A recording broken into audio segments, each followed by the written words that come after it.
Hai semua, apa kabar? Kembali lagi bersama aku, Mami Cinta. Di video kali ini aku akan berbagi resep ikan asam pedas yang enak sekali. Bumbunya nggak neko-neko, rasanya orisinal yang pastinya ini adalah resep leluhur yang wajib kalian coba. Perpaduan kuah yang asam segar dan juga pedas ini akan membuat selera makanmu jadi bertambah. Sekarang yuk langsung saja kita ke proses cara pembuatan dan bahannya. Nah, pertama di sini sudah aku siapkan ikan beratnya 1 kilo. Ini adalah ikan senangin. Untuk ikan boleh diganti dengan ikan apa saja, sesuaikan dengan selera ya. Untuk ikannya kita ketepikan, siapkan bahan bumbu. Bumbunya ada 2 macam, ada bumbu halus dan juga bumbu aromatik. Untuk bumbu halusnya aku banyak menggunakan bawang ya agar rasanya enak.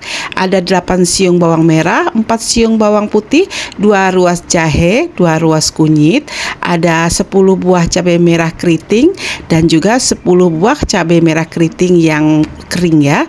Dan ini ada terasi secukupnya. Ini wajib ya teman-teman, terasi ini karena akan membuat masakan sayur asam pedas kita terasa orisinal. Untuk bumbu aromatiknya ada daun salam, ada lengkuas dan juga serai. Oh ya, tadi aku lupa menyebutkan kita juga menggunakan kemiri ya, kurang lebih 3 buah kemiri.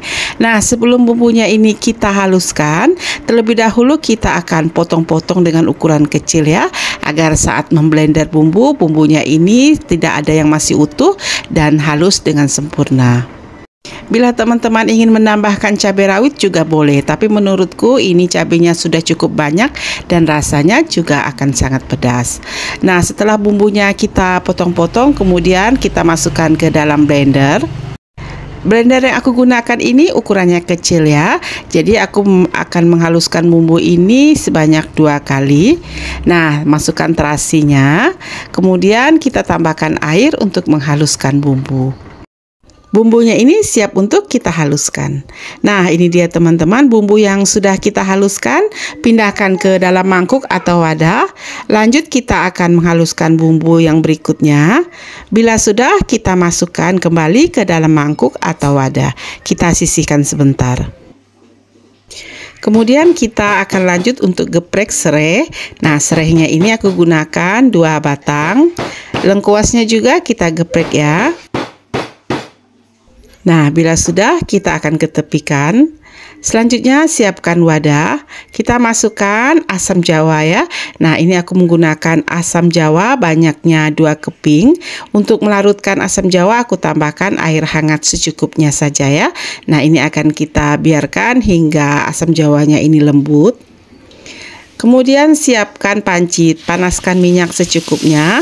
Kita akan tumis terlebih dahulu bumbu yang sudah kita haluskan tadi. Kemudian masukkan daun salam, serai dan juga lengkuas. Kita aduk-aduk dan kita masak hingga bumbu ini tanak dan juga matang ya.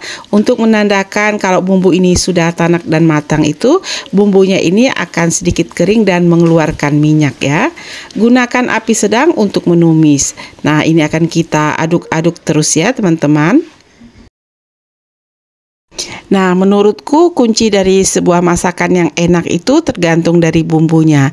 Nah, bila bumbunya ini kita masak atau tumis hingga benar-benar tanak dan juga matang, ini akan membuat masakan kita semakin enak ya, tidak bau langu, yang pastinya aromanya juga sangat harum. Nah, bumbu ini terus kita aduk-aduk ya hingga mengeluarkan minyak.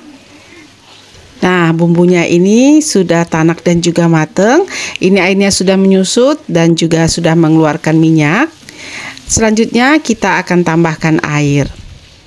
Nah, banyaknya air ini sesuaikan dengan selera ya. Aku tambahkan kurang lebih setengah liter terlebih dahulu.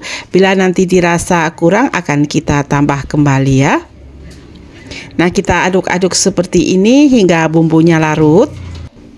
Nah, bila semua bahan sudah tercampur rata dan bumbunya juga sudah larut, ini tidak perlu menunggu mendidih ya. Kita masukkan garam. Aku tambahkan juga penyedap rasa micin secukupnya. Kemudian aku tambahkan juga dengan sedikit gula pasir. Untuk gula pasir ini boleh di skip ya bila teman-teman tidak suka manis. Karena di resep aslinya gula pasir tidak ada ditambahkan ya.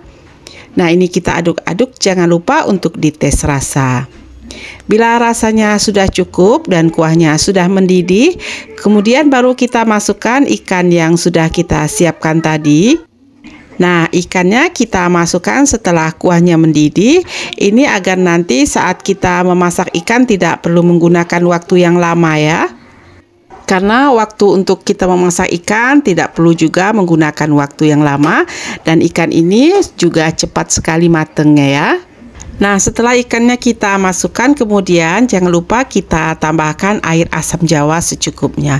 Aku gunakan air asam jawa cukup banyak ya teman-teman, agar rasanya ini segar. Dan masakan ini juga tidak kita gunakan atau kita masukkan tomat ya. Ini adalah bumbu yang orisinal yang langsung dari resep leluhur ya. Nah, ini kita akan masak hingga mendidih. Kita aduk-aduk perlahan tapi jangan terlalu sering agar ikannya ini tidak hancur ya. Nah, ini akan kita biarkan sebentar hingga mendidih. Jangan lupa untuk dites rasa kembali ya teman-teman, karena saat kita memasukkan ikan biasanya garamnya ini akan sedikit kurang dan rasanya sedikit tawar ya. Bila kurang boleh ditambah garam dan juga penyedap rasa kembali. Nah, ini sudah pas rasanya dan sudah enak, matikan kompor. Selanjutnya siapkan mangkuk. Nah, kita pindahkan masakan yang sudah kita masak tadi ke dalam mangkuk. Nah, ini beneran aromanya sangat harum sekali ya teman-teman. Karena kita menggunakan bumbu orisinal dan juga ditambah dengan terasi, ini rasanya sangat otentik sekali ya. Resep leluhur yang wajib sekali dicoba. Kuahnya yang kental dan juga asam segar. Ini akan membuat selera makan kita jadi bertambah. Nah, sekian dulu video aku kali ini. Semoga resep kali ini menginspirasi dan bermanfaat. Sampai bertemu kembali dengan resep berikutnya. Tetap bersama aku, Mami Cinta.